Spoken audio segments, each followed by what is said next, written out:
Hey, what's going on, guys? My name's Tana. Welcome to Crypto Bible. Got another morning update for you guys. I was actually going to post this last night, but I thought I'd leave it for this morning.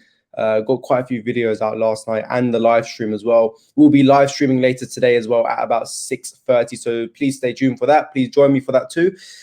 As you guys can tell by the title, there has been another development within the whole Binance situation. Now, this is slightly different compared to the problems that we've been having lately within Europe, obviously England and everywhere else. So, in this case, we do have to kind of look at it a different way. However, it does still kind of add a bit of fuel to the fire, unfortunately. So what we are going to have to do is just kind of take it with a pinch of salt, but just realize that there are still quite a few other problems going on with Binance elsewhere in the world.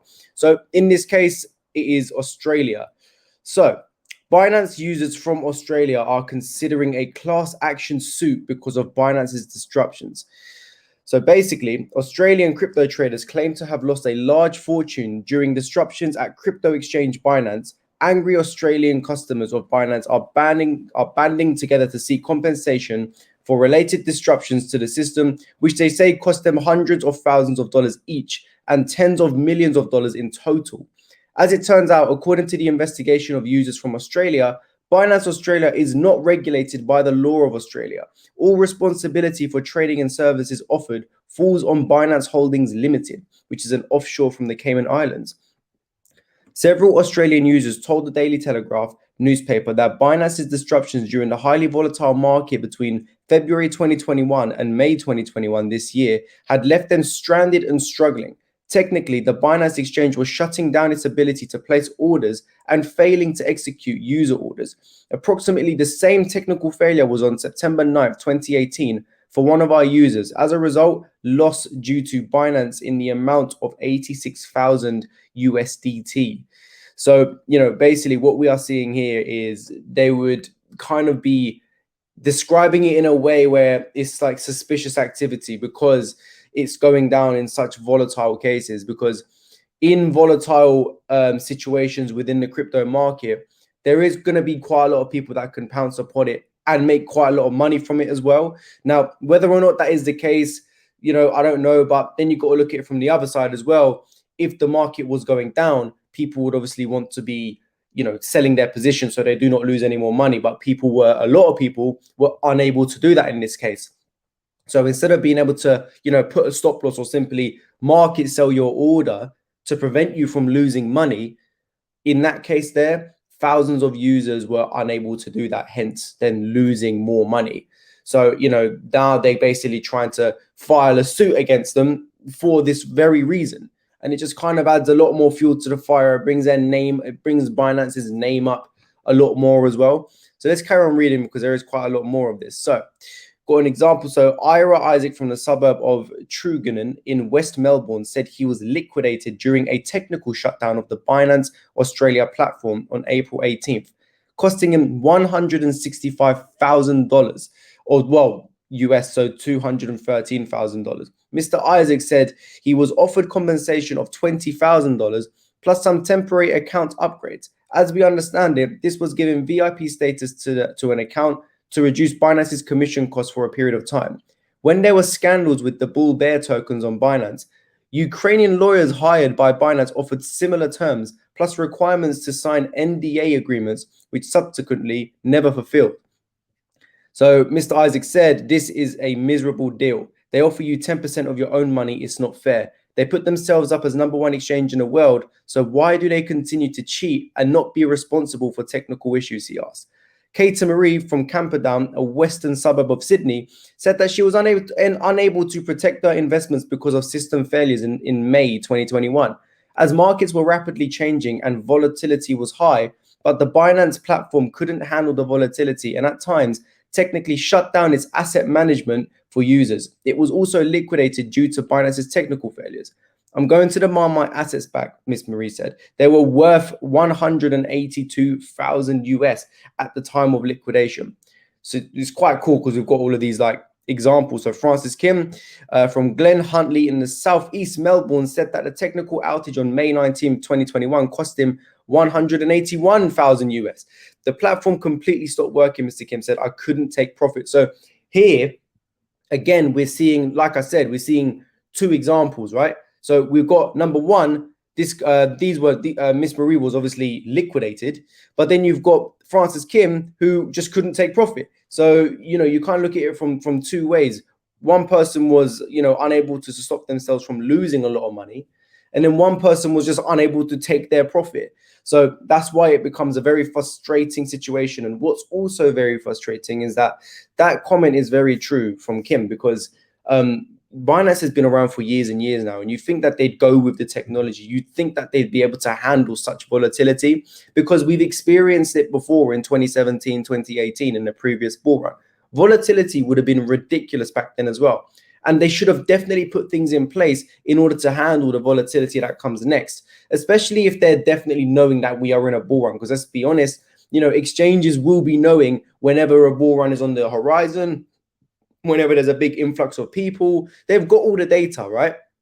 So for them to be unable to, to sort themselves out in that situation, again, it just adds more questions to all the information that we've got already. So let's carry on having a bit more of a read.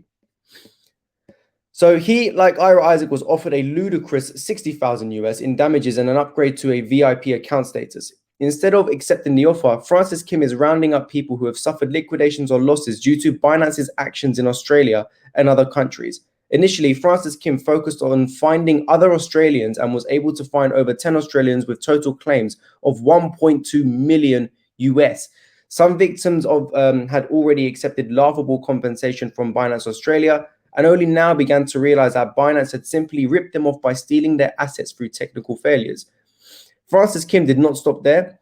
To financially justify the class action suit, Kim began to seek information internationally in other countries. And since then, he has been contacted by traders who claim that technical failures in Binance's platform at different periods of time cost them more than $10 million US in total.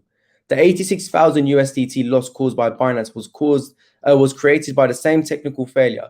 Binance did not acknowledge its responsibility, refused to compensate for the loss, and after a while blocked the trader's account altogether. Wow. Okay, so according to Binance users in Australia, they hope that the publicity will help identify other victims and make the Australian class action lawsuit viable and increase the pressure on the international offshore unregulated company Binance, thereby getting full and fair compensation for Binance technical failures. Jeez, man. Binance Holdings is registered in Cayman Islands, was founded by Guangwing Chen, Hina Chen, and CZ. I ain't even going to bother saying these names again. And provides its services in Australia as elsewhere in the world without a financial license. The representative of Binance Asia Services, PTE, in Singapore on the treatment of users said that the company never discusses the problems of individual users. For this purpose is a support center and chat for appeals, and other channels to resolve disputes or complaints do not exist in Binance. Recall that the Monetary Authority of Singapore, the MAS, monitors the activities of Binance. There is an option that Binance will not be able to get a license in Singapore. Binance Holdings has issued a statement. As platforms evolve, we inevitably encounter certain hiccups. When a technical trading halt occurs, it becomes a top priority for the entire Binance.com team worldwide.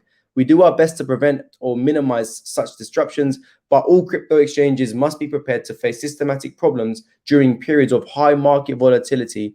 Binance is no exception. Yeah, but the thing is with that, right? The problem with what they're saying right there is that number one is happening quite often. Number two is happening all over the world. And number three, they are not compensating their customers fairly for them to get their money back for what they've lost. 10%, in some cases, even less than that. So, for them to come out and make that statement, that's just quite embarrassing, isn't it? And again, before people do get the wrong idea, a lot of people do think that I'm trying to bring FUD upon Binance when it's not the case at all. I'm simply just reporting the news for you guys. But, in this case, it is just embarrassing, isn't it? It really is. It is important to note that Binance disclaims responsibility for the safety of trader capital or responsibility for force majeure situations, failures, and all the rest. Binance does not assume such responsibility, and they state this clearly and directly. There is a well-founded opinion that such technical failures are man-made by Binance. They fit perfectly into fraudulent business vision model and generate enough profit for Binance. Of that profit, they allow themselves to allocate 10% to compensation while keeping 90% for themselves, rejecting any moral or financial responsibility for technical failures on the Binance.com platform. That is a huge statement. That they've just gone in straight in the deep end right there. I mean, can I just read that again? It is important to note that Binance disclaims responsibility for the safety of traders' capital or responsibility. There is a well-founded opinion that such technical failures are man-made by Binance. They fit perfectly into the fraudulent business vision model and generate enough profit for Binance. Of that profit, they only allocate 10% to compensation and 90% for themselves. Wow. Okay. The Binance Australia platform, which offers services to Australians, is run by a local company, Invest by Bit, whose 2 directors are physically located in Sydney. Repeated requests that have been sent to the company or directly to its management have gone unheeded or unanswered. The Binance platform by investors buy and sell cryptocurrencies is not regulated. This applies to Binance as well. Investors are not protected if they suffer losses due to technical glitches or system failures. We cannot comment on other actions by the ASIC or may not take against Binance Australia or regulated companies with respect to other products that may constitute financial products such as cryptocurrency futures. That's coming from the Australian Securities and Investment Commission. That is huge.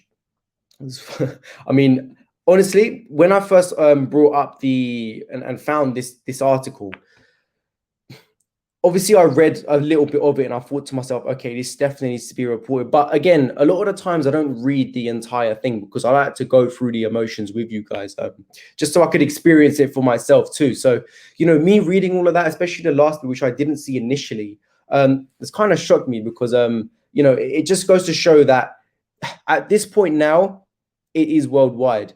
We're getting problems in America, Europe, Australia, you know, wherever next. We've obviously had it in Hong Kong as well. China's been going through their issues, blah, blah, blah, but Hong Kong being the main problem for Binance right now. But yeah, we are just kind of going through the emotions with Binance. And again, I am very hopeful that, you know, Binance will sort itself out. We did have all of the news previously that yesterday when I reported that, you know, we are aware that CZ is acknowledging all of this, and we are just waiting for something to be done about it. There's one more thing that I wanted to show you guys. This was actually a comment from someone who watched one of my videos, and it says, "Be careful with Binance. I'm from Australia, and my AUD withdrawal was suspended, but could still deposit. There's no contact number or customer service help desk to email, and when trying to search online, realized thousands of others had the same issue. I had to send all my cryptos to my wallet and send to another platform to withdraw, costing heaps of gas fees, but just happy to get my money off them." So, you know, it does go to show that there's so many problems happening on the other side of the world as well right now, that people are having to deal with. So again, like I said, it is just adding more fuel to the fire. I do believe this is a very important Binance update.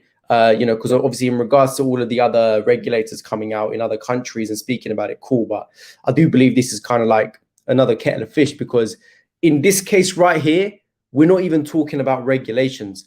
We're talking about integrity right here for Binance. We're talking about Binance customer service and Binance customers themselves facing issues with technical difficulties, losing thousands and thousands of dollars, hundreds of thousands in some cases, and then being compensated very, very poorly in return. So, you know, again, not a good look at all. Not a good look at all. But look, let me know what you guys think about it. Again, you know, I don't mean to be a whole downer on the thing, but I found the news and I wanted to report it to you guys. But let me know what you think. If you have liked the video, please leave a like, subscribe if you haven't already. Ensure you're joining the Discord. The link is in the description below, and make sure your notifications are turned on, as I will be uploading more videos throughout the day. And I will speak to you guys very soon. Take it easy.